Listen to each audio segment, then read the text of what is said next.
All right, let's go ahead and get started.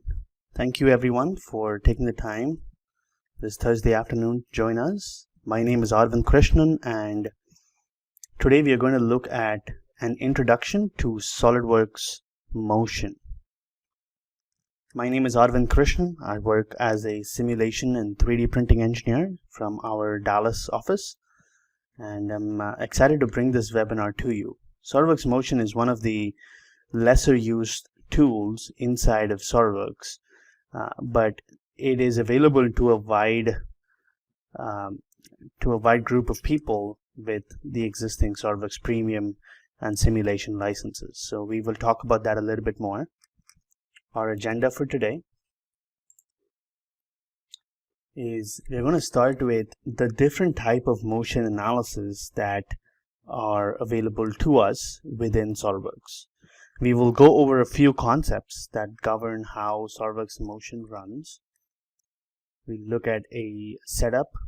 We look at the setup of a simple piston and set the mates, and also define a motor, define how things work, and look at the interface.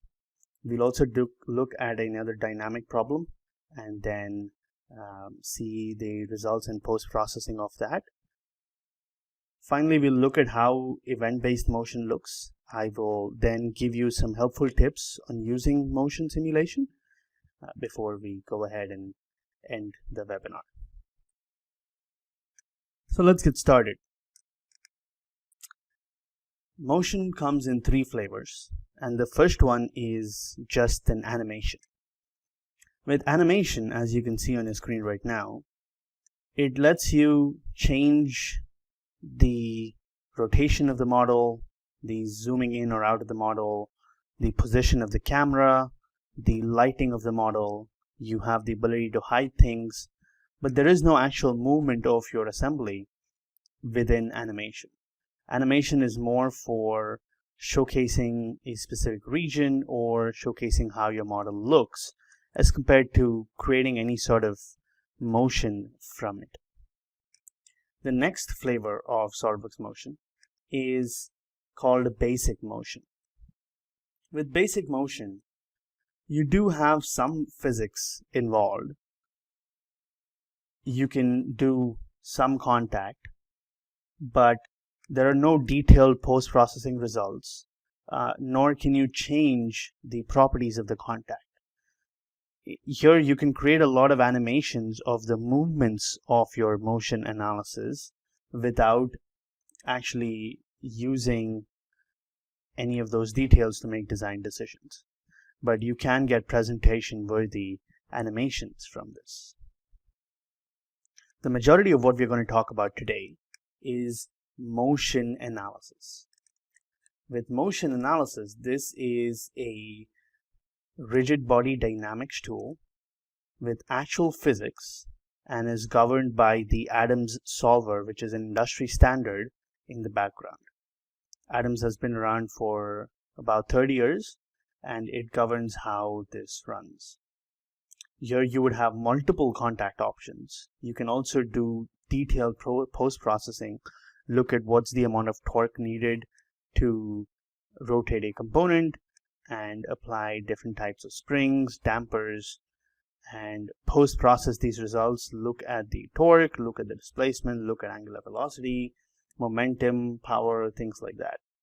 You can also export these results from a rigid body dynamics software to a structural simulation tool or inbuilt FEA tool, and then run an analysis there to determine what the stresses are, what the deformations are. So again, the main outputs of interest here would be displacement, velocity, acceleration, torque outputs, things like that. I want to talk a little bit about the package that this is available with. If you have access to SOLIDWORKS simulation, then you have access to time-based motion, which is shown on the screen in the left. With Simulation Professional, you have access to event-based motion, which we will talk about later in the webinar. But You also have access to the time-based motion analysis with SOLIDWORKS Premium, which is a majority of our customer database. So once again, if you are using SOLIDWORKS Premium, you already have access to this motion tool. So I wanted to make sure that you are aware of that. Let's talk about some concepts real quick. First off, every rigid body has 6 degrees of freedom unless otherwise specified or restrained using mates. Okay, so you have 3 translational degrees of freedom and 3 rotational degrees of freedom. If you fix a component in your assembly, those are not allowed to move, and you are removing these 6 degrees of freedom. Otherwise, without any mates, any given part or subassembly brought into SOLIDWORKS has 6 degrees of freedom. Next, SOLIDWORKS Motion works only on assemblies.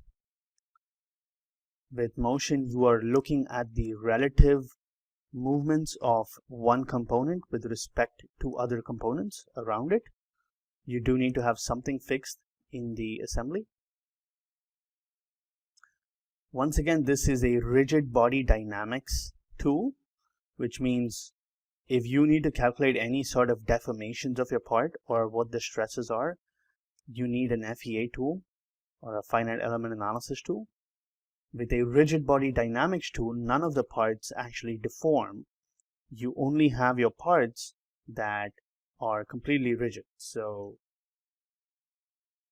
if you do not define contacts in different ways, a ball made out of aluminum or steel would behave the same unless otherwise specified by inertial properties or other effects like that.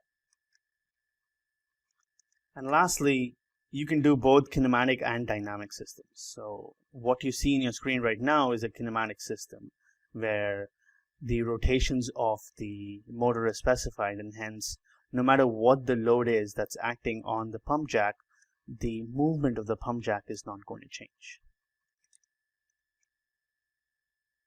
Let's go ahead and look at our first example and look at the interface of motion with kinematic systems. So here is SOLIDWORKS, and I'm going to open an assembly real quick. This has not been modified yet. To turn on SOLIDWORKS Motion, we can go to Tools, Add-ins, and turn on the Motion add-in.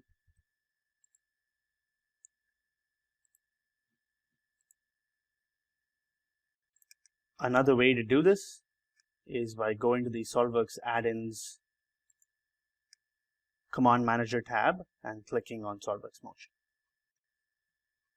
To create a new study, you're going to right-click in the bottom tabs and select Create New Motion Study.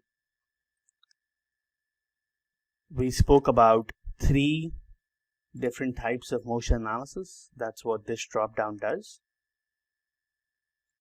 So first things you'll notice is we have a timeline in the bottom, and there's a bunch of setup options here for our motion study.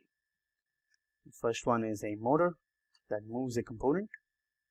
You have springs that determine stiffnesses and creates different types of movements. You have dampers that act on the velocity of each component, forces, contact, and gravity. There are some properties of the study, ones that you can determine, and you also have results and plots. So first off, you will notice there are no mates here. So I'm going to first switch to the Motion Analysis tab and going to set up my mates. So for this assembly, I'm going to select a hinge mate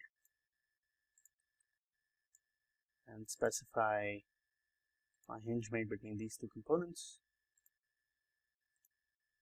Now keep in mind, when I did this, I got a pop-up message that said, due to model changes, the following components are not in their previously defined locations, and that has been updated. So long story short, what this is saying is anytime you run a simulation, the initial position is actually very important because that's going to determine what the final position is as well. So this mate has forced me to change my initial position from what it was before, and that's what this is alerting me towards. Alright, so that sets up my first mate. Next, I'm going to go ahead and define the second component. So let's do another hinge mate.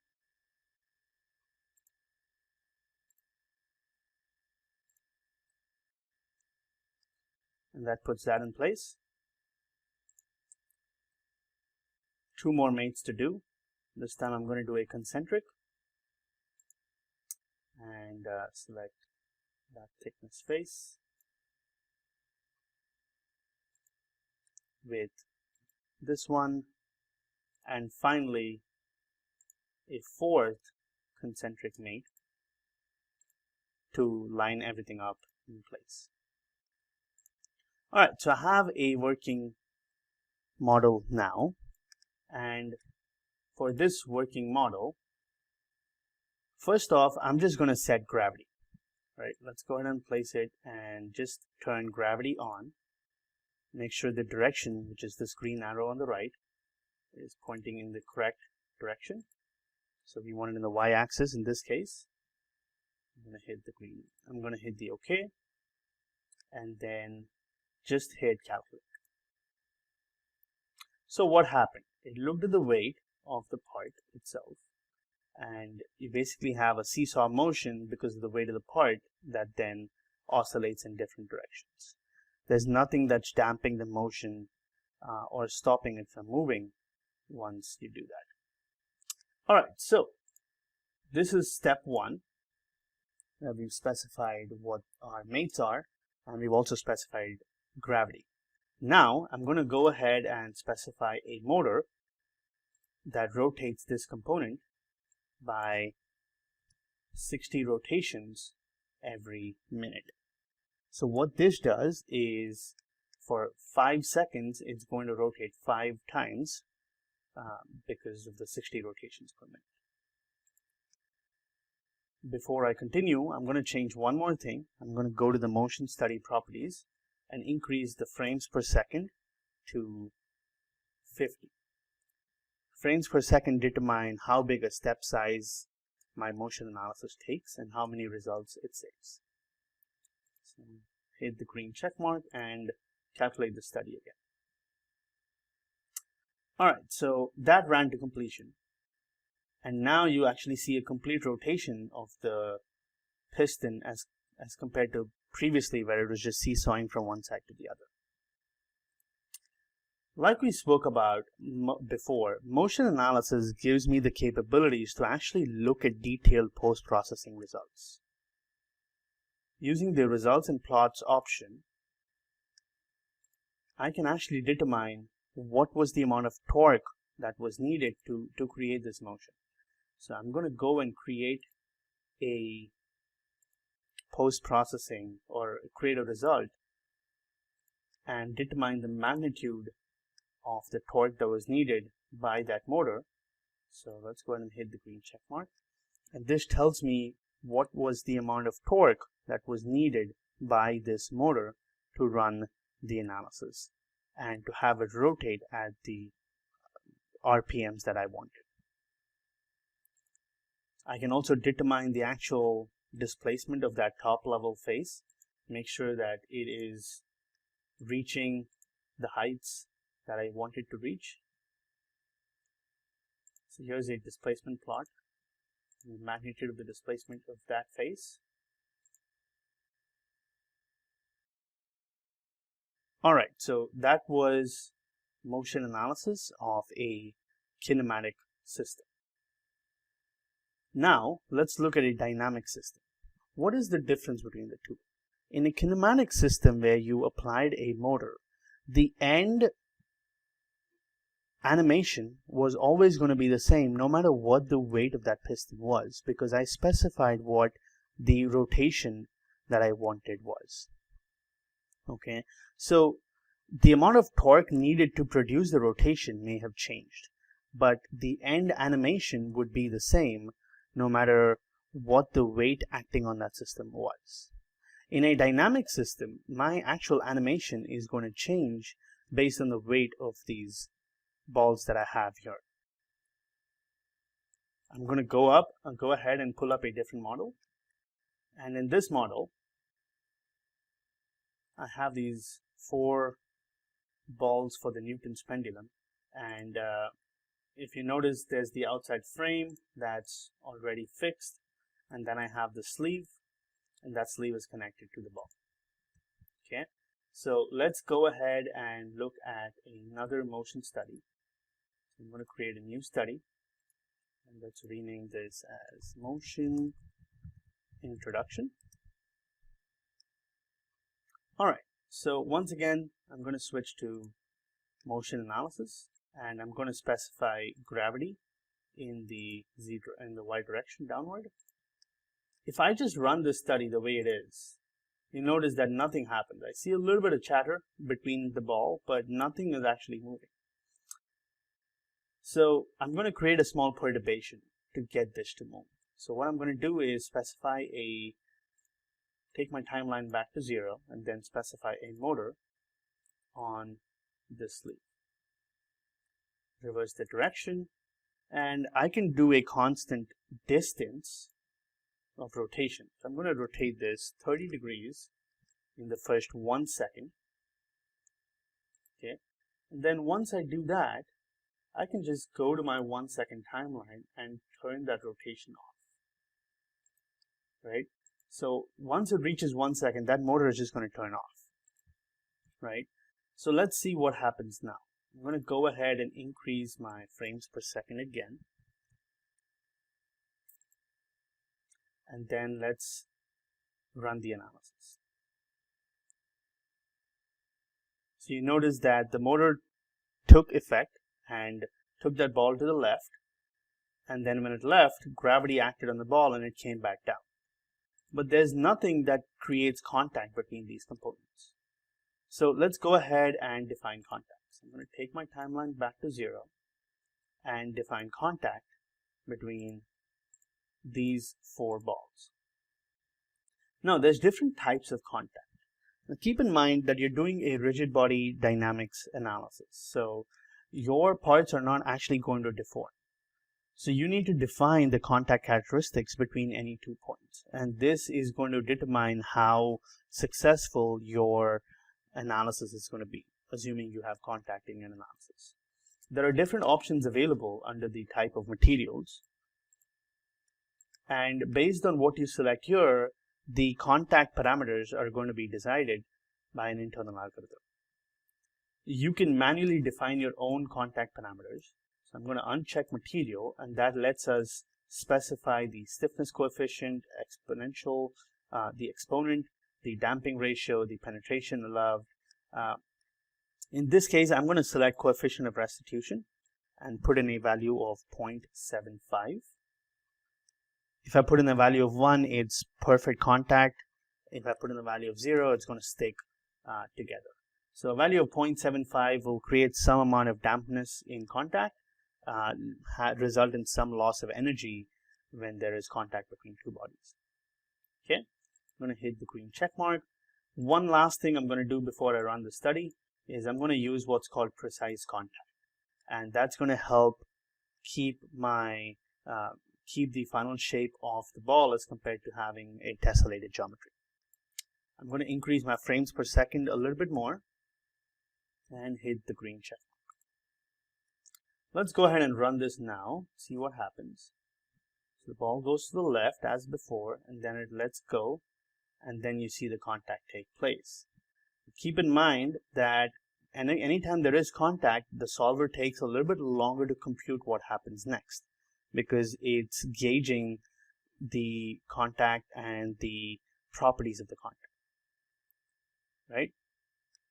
So now once the animation is done, we can go ahead and play this, and you can see one clean take of this animation, right? Now we can do a lot of fun things here. For example, I'm just going to come in, change the size of my ball, and run the analysis based on this new shape.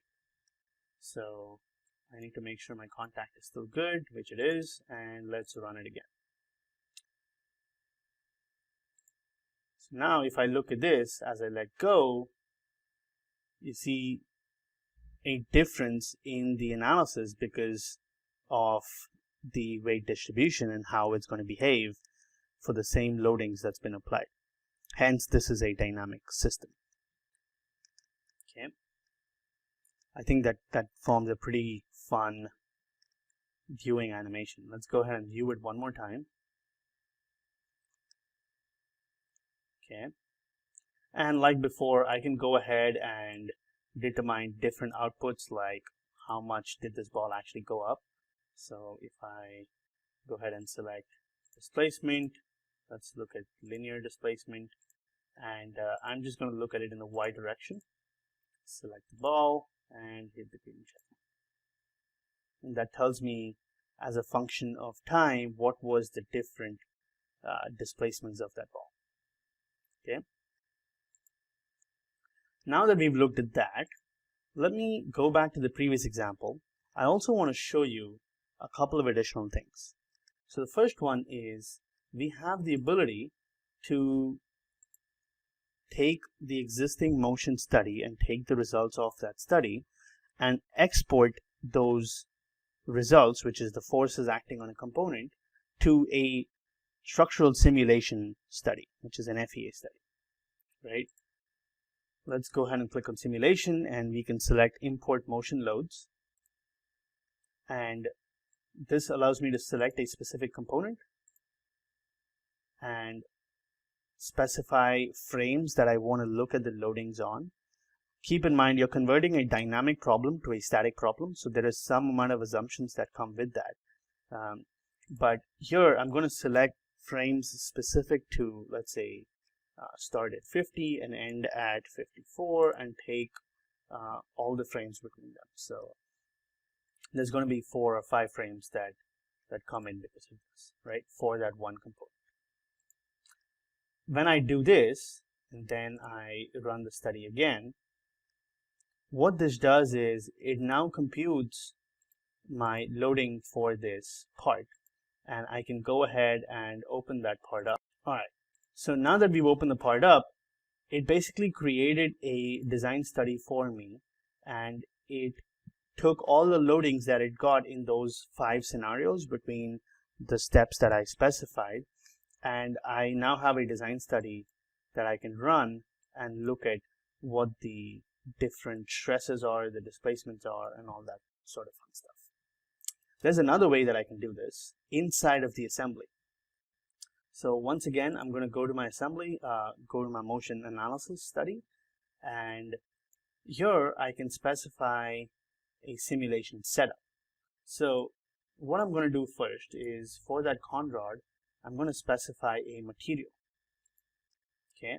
Once I do that, I can go to my simulation setup, and for that same part, I can specify a range of time that I want to analyze the load and see what are my stresses. So I'm going to look at the stresses between that timeline for that part. Okay, let's go ahead and hit the green check mark, and we will run the study again. Once I do that, I can then calculate my simulation results. So it is actually calculating that in the other screen.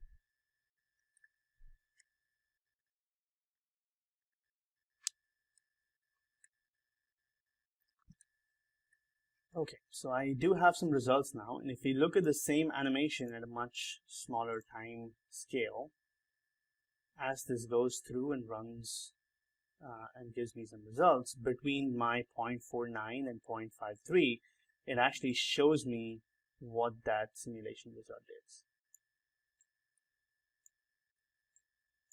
Right? So when I'm in between that time scale of 0.49 to 0.52, it shows me what my stresses are in that part because of the motion load. Okay. I can also look at different results like deformation, things like that. And that is looking at structural simulation results inside SOLIDWORKS Motion because of the dynamic loads that are produced by motion analysis.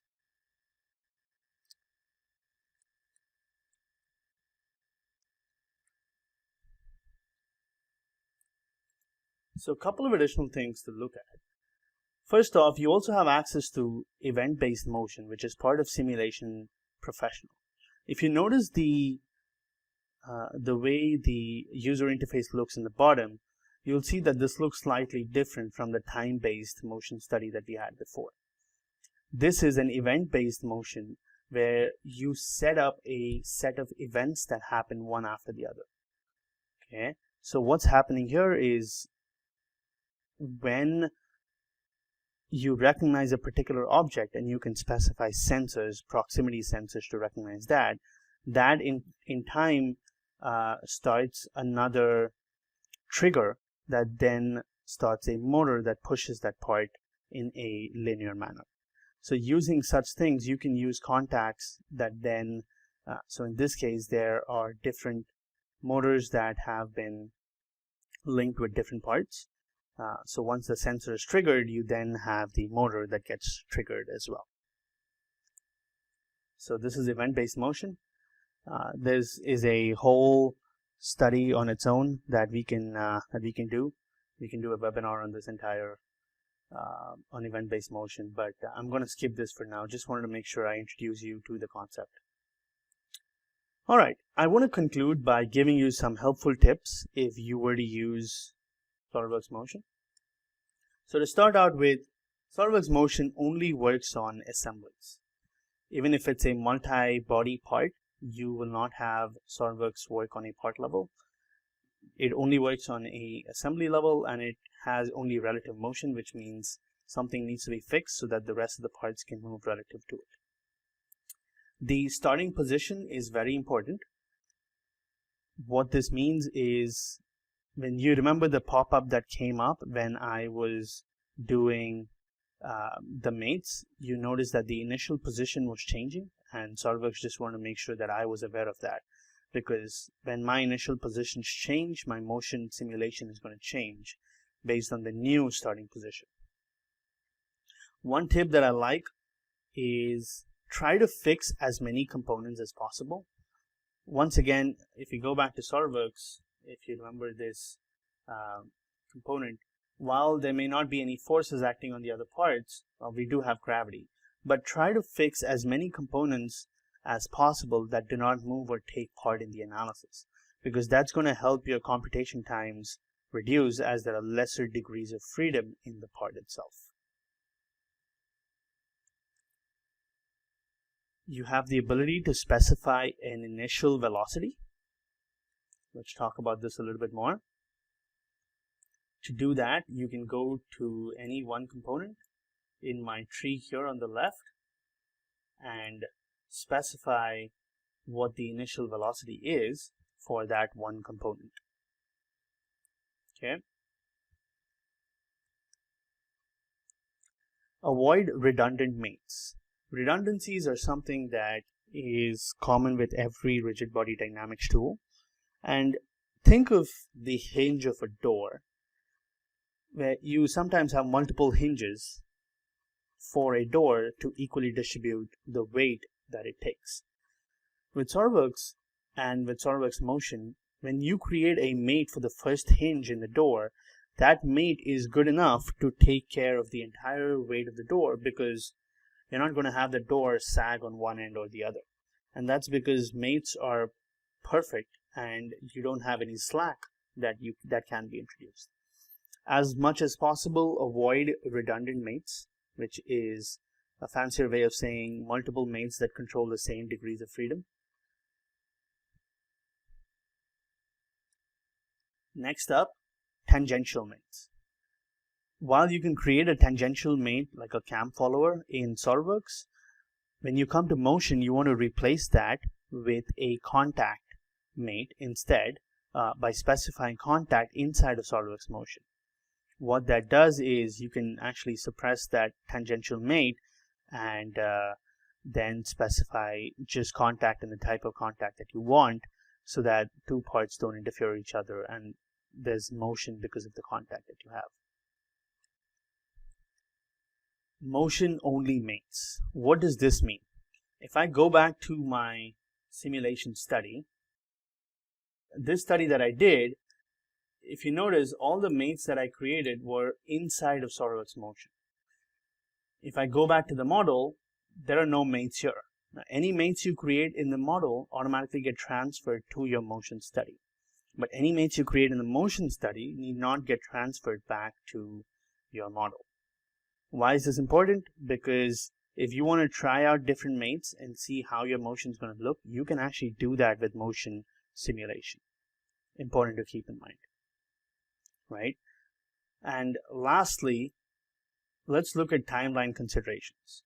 Let's say here I have a motor, right? And if my timeline is set at 2 seconds, and then I just go in and randomly change that motor to 120 RPMs,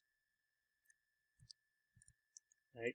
What this actually does is it creates a new keyframe at time equals 2 seconds where my motor rotation speed has changed from 60 to 120. So it's important that if you want the entire timeline to have the same rotational speed, you need to take that slider, go back to 0 seconds, and then make the change. Okay. Now you may want it either ways, and there are multiple options to do this change, but I just wanted to make sure you are aware of this. And lastly, so that's the last timeline considerations that we spoke about. So there you go, an introduction to SOLIDWORKS Motion, and I would like to conclude this by saying thank you for attending. You have my contact information below if you have any questions. If you are listening to the YouTube recording, then thank you for joining us, and feel free to comment below any questions that you might have.